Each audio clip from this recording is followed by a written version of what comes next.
concerned about your eternal death. But wait, one day he'll come and take you. But keep on.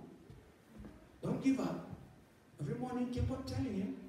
Sometimes they'll ask Lucas, why are you telling me that Jesus loves me? That's the opportunity open for you to tell him why. And sometimes they might say to you, you know, I don't really like you to come and tell me that Jesus loves me.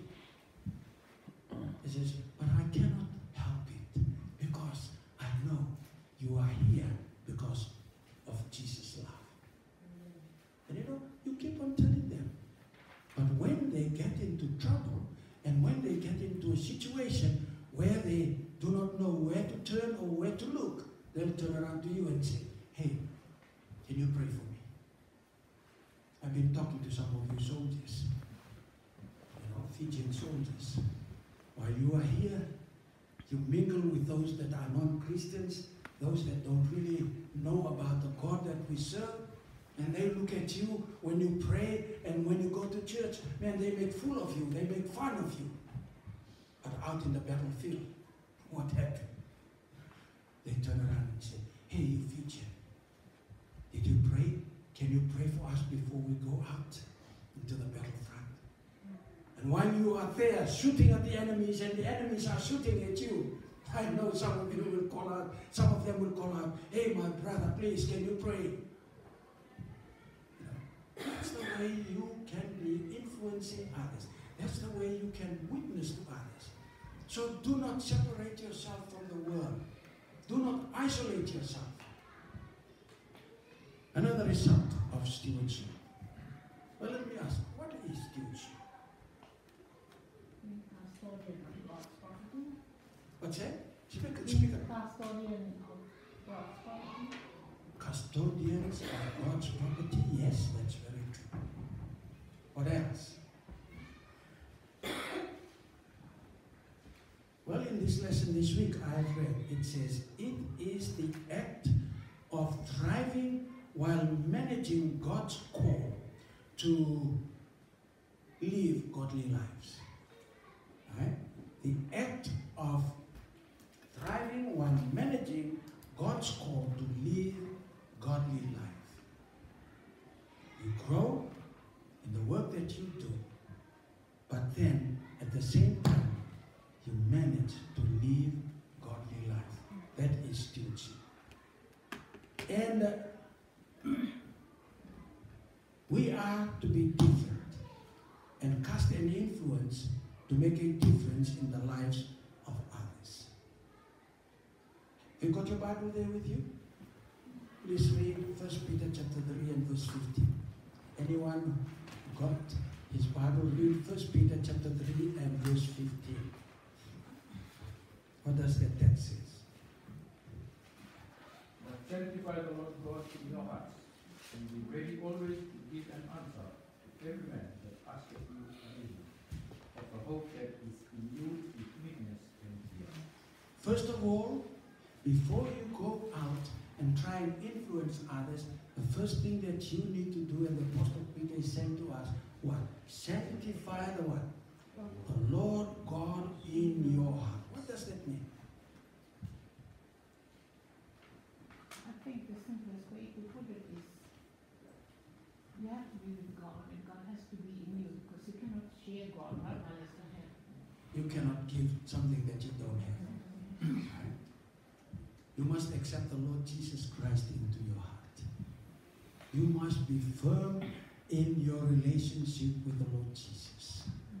When the Lord Jesus is in your heart, then you are able to go out and you will be ready to give an answer to anyone who asks you about your faith. Don't be like some of my church members. They go out and witness. And when they talk to others, and they say, you know, God has a day that He wants us to keep. And they say, what do you mean? Oh, a day in which we are to stop work and we are to go and worship God. And they say, what day is that? That is the seventh day of the week, the Sabbath of the Lord our God. They said, but I keep Sunday. But that's the wrong day. God says it's the true day. The seventh day is the Sabbath of the Lord. Bible can you find that? You know what they do? Hold on. Come aside, take off their phone. Pastor, I'm talking with somebody here. And he wants to know the truth about the Sabbath. Can you give me all the texts about the Sabbath? That's what some of my church members do. It's good they're going to witness, but they are not ready to give an answer. That is why it is important to study your lesson, to read the Bible every day. Because when you read the Bible, the Lord Jesus comes into your heart. You have that personal relationship with the Lord Jesus Christ. He fills your mind with His Word.